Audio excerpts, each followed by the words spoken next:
Meninos e meninas, hoje nós vamos falar sobre 5 tópicos para manter o foco no cotidiano. Você é daquele tipo de pessoa que planeja um monte de coisas ou não planeja nada e durante o dia você executa coisas por demanda.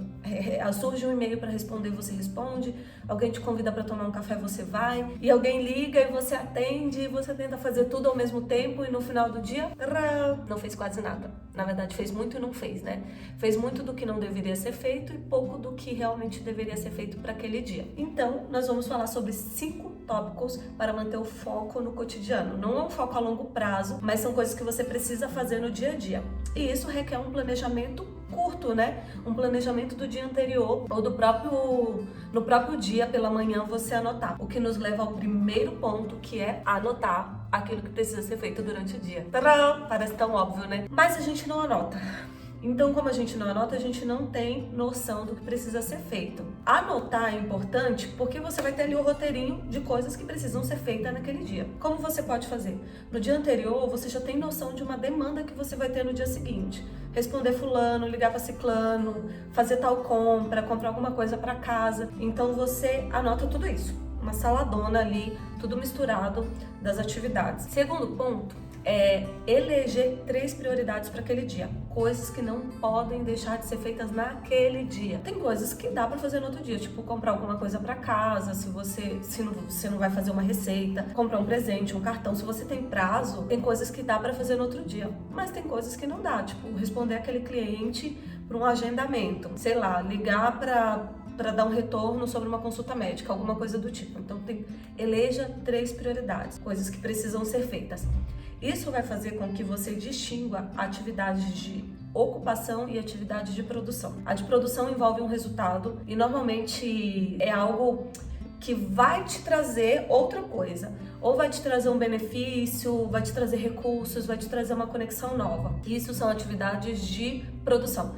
Atividades de ocupação são aquelas que você faz, na verdade, é uma tarefa posterior a algo que você já consumiu. Por exemplo, pagar uma conta. Você precisa pagar, mas é uma atividade de ocupação. Ela não te traz mais um retorno futuro.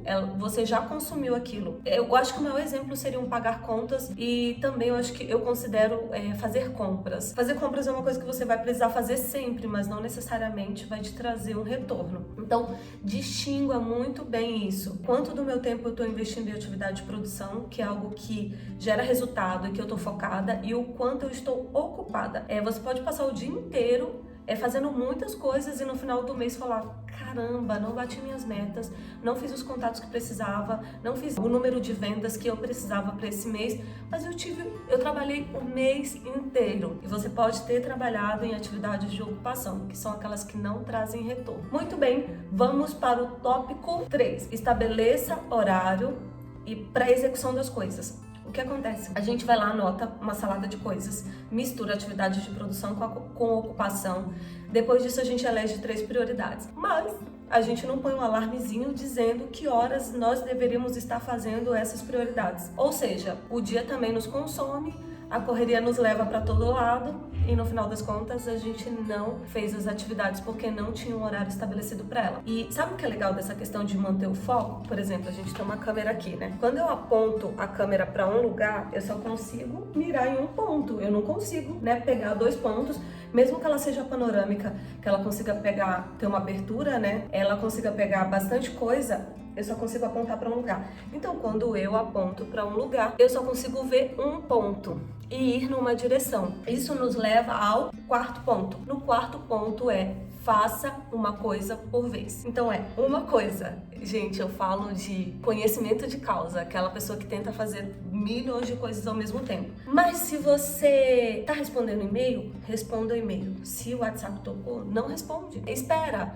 Começa a colocar na sua cabeça: preciso concluir essa atividade, que é um baita desafio para quem é muito agitado como eu. Preciso concluir essa atividade. Estou focada em uma coisa só. Quando eu terminar, eu faço outra. E aí o que é legal, que eu vou pro quinto ponto, faça uma pausa entre uma atividade e outra. Porque gente muito agitada, que quer produzir, que quer fazer muitas coisas, como eu, a gente permeia por muitas tarefas muito rapidamente e às vezes acaba ficando estressada. Então é legal, uma sequência de tarefas. Vou responder o e-mail, vou atender tal ligação, vou responder tal WhatsApp e daqui a pouco eu faço uma pausa. Então você consegue perceber. Eu, por exemplo, eu estudo, né? Então eu acordo, faço o devocional. Aí eu me exercito. Depois que eu me exercito, eu tomo café.